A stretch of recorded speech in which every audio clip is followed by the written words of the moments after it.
এইভাবে ভাত কেউ খেয়েছেন কিনা আমি জানি না, বাট আমাদের বাসায় আমার জন্য এরকম করে খাওয়া হয় আর কি।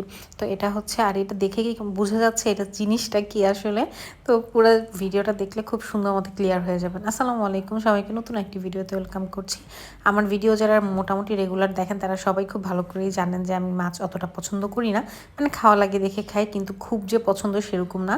তো দেখা যায় আমাকে মাছ খাওয়ানোর জন্য আম্মু বিভিন্ন তালিকা অ্যাপ্লাই করে, মানে এক একবার এক এক রকমভাবে সে আমাকে মাছ খাওয়ানোর জন্য এটা ওটা করে। তো আম্মু আজকে আমাকে মাছ খাওয়ানোর জন্য করতেছে হচ্ছে শিং মাছের ফ্রাইড রাইস।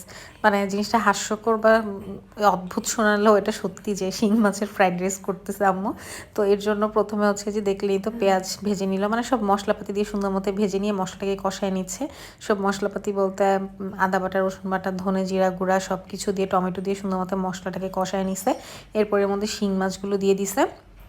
আমি আসলে মাছ অতটা পছন্দ করি না, মানে আমার খেতে কেন জানি অতটা ভালো লাগে না মাছের একটা আষ্টে ফ্লেভারের জন্য। আর যেহেতু মাছ খাওয়াটা আসলে শরীরের জন্য অনেক ভালো, এই জন্য দেখা যায় আম্মু চেষ্টা করে একটু মাছ খাওয়াতে আর কি আমাকে। তো এই যে মাছগুলো যখন সুন্দর মতো কষানো কমপ্লিট হয়ে গেছে, তো এটাকে আম্মু এখন একদম ঝুরা ঝুরা করে ভেজে নিবে আর কি। সুন্দর মতো কিন্তু এটাকে কষায় রান্না করতে হবে, তাহলে কিন্তু খেতে মজা হয় আর কি। এরকম এই যে যখন কয়েকবার ঢেকে ঢেকে সুন্দর মতো কষানো কমপ্লিট করবে, তারপর এর মধ্যে মাছগুলো যখন একটু ভাজা ভাজা হয়ে আসবে তখন এই মাছগুলোকে হচ্ছে আমার একদম ভেঙে ভেঙে দিবে আর কি। মানে সুন্দর মতো ভেঙে দিয়ে একটু বড় কাটা থাকলে ওগুলোকে সরায় ফেলবে। এরপর এটাকে সুন্দর করে সময় নিয়ে একটু ঢেকে ঢুকে রান্না করে নিয়ে, মানে এরকম একদম ঝুরা ঝুরা একটা ভাজা ভাজা করবে। এটা খেতে এত মজা লাগে, এটা সাদা ভাত দিয়ে খেতে কিন্তু অনেক মজা লাগে, মানে আমার মতো মানুষের জন্য মজা লাগে আর কি। নর্মালি তো মানুষ এরকমভাবে আসলে খায় না মাছ। তো এই যে এরকম ঝুরা করে ফেললো। এপাশে হচ্ছে একটা ডিম ভেজে নিচ্ছে, ডিমটাকে আম্মু এই শুকনো মরিচ দিয়ে ভাজতে, কারণ আমার কাছে শুকনো মরিচের ডিম ভাজির ফ্লেভারটা না ভালোই লাগে খেতে।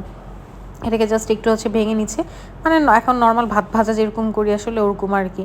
তো এরপরে এই যে ডিমটাকে একটু ভালো করে ভেজে এর মধ্যে হচ্ছে আগে থেকে রান্না করা ভাতটা অ্যাড করে দিবে, মানে আগের দিনের যে ভাতটা থাকে অথবা ফ্রেশ রান্না করা যে ভাত থাকে সেটাই দিয়ে দেয় সুন্দর মতো। এরপর এই তার ডিমটাকে একটু ভালো করে মিক্স করে নিবে। তো ভাত আর ডিমটাকে একটু সুন্দর মতো ভেজে এর মধ্যে হচ্ছে আগে থেকে যে মাছটা ভেজে রাখছিল সেটাকে দিয়ে দিবে। আমাদের বাসায় এভাবেই বেশি খাওয়া হয় ইদানিং, দেখা যায় যে এরকম ঝুরা মাছটা। আর এই ঝুরা মাছটা আমরা অনেক আগে থেকেই খাই, একদম ছোটো থেকেই।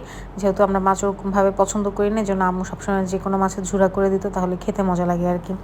তারপরে এই যে মাছটাকে দিয়ে এখন ভালো মতো নেড়ে চেড়ে মিক্স করে নিবে। এই তো ফ্রাইড রাইস রেডি। এটাকে ভাত ভাজা, মানে শিং মাছের ভাত ভাজাও বলা যায়, আবার ফ্রাইড রাইসও বলা যায়। কারা কারা এরকম কখনো খেয়েছেন কিনা আমি জানি না, যদি খেয়ে থাকেন অবশ্যই কমেন্ট করবেন। আর যারা খান নাই একবার ভেজে খেয়ে দেখবেন, ভালোই লাগবে ইনশাল্লাহ, কারণ ভাজা ভাজা তো, ভাজা ভাজা যে কোনো জিনিস তো মজাই লাগে। তো ভিডিওটি কেমন লাগলো অবশ্যই জানাবেন। সো থ্যাংকস ফর ওয়াচিং, আল্লাহ হাফেজ।